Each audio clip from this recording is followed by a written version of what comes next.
Today's video is sponsored by Raid Shadow Legends. Well, there are plenty of rumors going around right now regarding a new Switch system coming out sometime late this year or maybe even sometime next year that hasn't stopped Nintendo from actively improving the current Switch. Now, there's been a lot of news traveling around the idea of a Switch boost mode, which is a slightly misleading term, but it does get the idea across of what exactly is happening with the Switch. Now, when a lot of people think about the idea of boost mode, they think of the PS4 Pro's boost mode, where it takes the added power of the PS4 Pro and uses it to improve games in ways beyond of just simply increasing the resolution. For instance, maybe giving you a smoother or better frame rate, or adding some visual effects the game didn't originally have. When it comes to using the Switch in handheld mode, the system is basically handicapping itself. It's still capable of doing the same resolution, frame rate, and everything that we see in docked mode, except if it did that on the screen, well, first off, it wouldn't be necessary because the screen can't do that high of a resolution, but on top of that, it would drain the battery of the system significantly faster, not to mention getting really warm in your hands. So something that Nintendo and different developers have begun supporting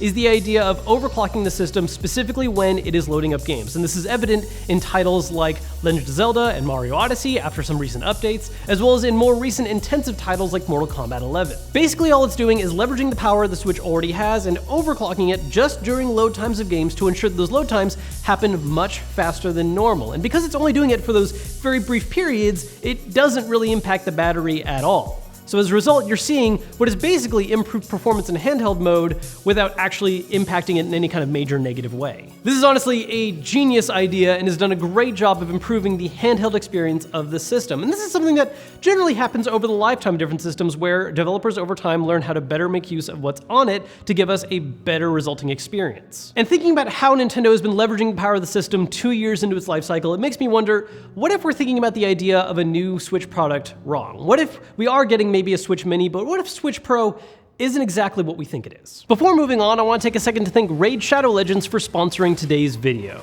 Raid Shadow Legends just came out and is one of the most ambitious RPG projects of 2019, and best of all, it's completely free. Raid has all the features you'd expect from a new RPG, an amazing storyline, awesome 3D graphics, giant boss fights, PvP battles, and hundreds of champions to collect and customize. And to top it off, it is an incredibly gorgeous mobile game. Just look at the awesome detail on these champions. Raid's special launch tournament is happening right now and is growing super fast, so check out the link in my description, download Raid only through my link to get 50,000 silver immediately. You'll get automatically entered into their special launch tournament where you'll be competing against me and other players for crazy in-game prizes and physical prize packs. Good luck, and I'll see you there. Now, when you're talking about having incremental upgrades to a system generation, a lot of times lately people will think in terms of the 0.5 systems that we've had recently, like the PS4 Pro or the Xbox One X, or even with Nintendo and the new 3DS.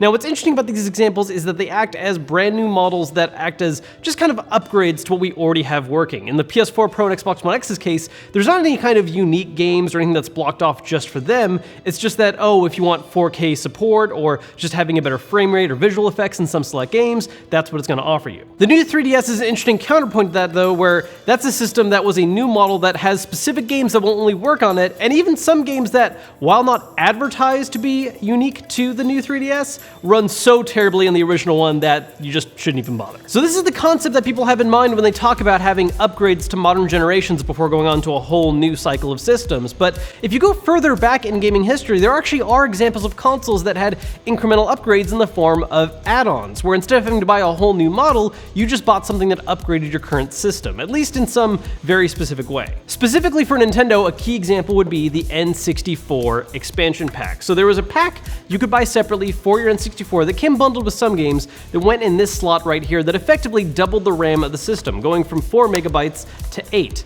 And this was necessary to play a handful of games, kind of like with the new 3DS, but also offered a number of upgrades for pre-existing games. Similar to the PS4 Pro and the Xbox One X, this is things like improving the resolution of some games, offering improved textures that you wouldn't have otherwise, or even doubling the frame rate in a couple specific cases. And again, there were some games that just outright required it to work in the first place, specifically Donkey Kong 64, Legend of Zelda Majora's Mask, and Perfect Dark, though Perfect Dark did offer a side mode you could play if you didn't have the expansion pack. Of course, there are also examples to look back on that didn't end very well, and one very good example of this is Nintendo's key competitor back in the day, Sega, with the 32X. Alright, baby. This was an attachment that went onto the top of the Sega Genesis system and offered a more powerful solution, making it a 32-bit system and could play very specific games that were designed for it. It just didn't go very well. Now, part of this has to do with marketing and timing. The entire idea behind the 32X was, hey, if you can't afford to buy a brand new Sega Saturn, which is coming out really soon, well, we have a cool midpoint where if you have a Genesis, Sega Mega Drive 16-bit CPU 搭載 you can buy this to do that kind of mid-step. And people didn't really react well to that. While it was cheaper than buying a whole new system, the amount of money you're paying to close the gap was still quite a bit, and none of the games that were released alongside it were very strong arguments for why you needed to buy the upgrade, causing the 32X to go the same way as its other attempted attachment, the Sega CD, where again, cool idea, it just didn't work out. So what does this have to do with the Switch and having a boost mode? Well, the reason why I bring it up is because I think it gives a good past example of how systems can approach a more modular version of improving their performance. And when it comes to the Switch, well, there's something we haven't really talked about a lot, and that's the idea of a Pro dock. See, a lot of people have talked about a Switch Pro, where we're gonna get a new system down the line that has a bigger screen or better resolution, more power, whatever. And that is a distinct possibility still, but something that came up before we even knew what the Switch was called the Switch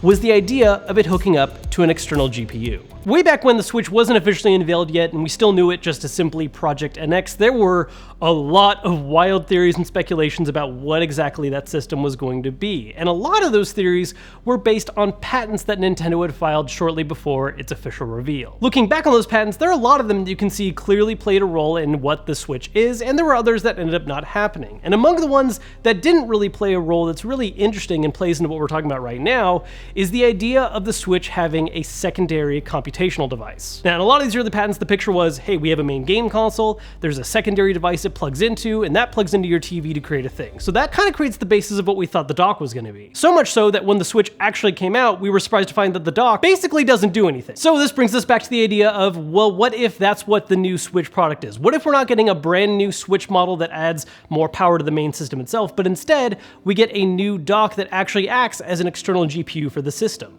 Now, with this idea in mind, there are certainly some limiting factors to what it could and could not do, because while it is possible they're making a system that adds more power to the Switch, it would likely be more something along the lines of a PS4 Pro or Xbox One X situation, where it's not opening a whole new array of games, it's not a new generation, it's merely a bump up in power for the system to be able to achieve graphical intensity that it previously couldn't have, adding things like 4K gameplay, and maybe even stabilizing or adding a little more frame rate to select games. So pushing that idea of it being a full generational gap aside, the idea of a dock acting as a 0.5 system instead of being a whole new model of Switch actually makes a lot of sense, because it's making it a way so that people who currently own a Switch can buy this upgrade that's going to give them that better TV situation, where you're going to get the 4K resolution or whatever kind of performance increase it's going to add, while maintaining the same handheld mode, allowing you to have the same games across the regular Switch library, or for people who own a Switch and this new Switch Pro dock. Again, this is all very theoretical and based on patents that Nintendo has yet to make use of, but going with the narrative of what we're seeing right now with Nintendo, it actually kind of makes a lot of sense. There's been a ton of rumors about them working on something new, something that's Switch related and more powerful, and while we do seem to have some degree of confirmation that there might be a Switch Mini on the way, Nintendo has been very adamant about the idea of, we're not releasing a Switch 2.0, we're not working on a new Switch right now, we're just focusing on what we have. And that's basically true if what they're working on instead is a dock, because they're not releasing a new Switch, they're releasing a new way to make your current Switch even better. Now, is this for sure what I think they're going to do? No. I think this is a really neat idea and something that I've honestly been theorizing ever since the Switch first came out. I always thought the idea of having a dock that actually supplies external power would be really cool and a great way to leverage the balance between having a handheld system and one that you can use on a TV. But again, it's just theories. There's a whole lot Nintendo could be working on. They've been keeping everything very close to the chest, and so we're just gonna have to wait and see right now. We've got E3 coming up, and it sounds like they probably won't actually announce anything, but they could always surprise us. Only time will tell.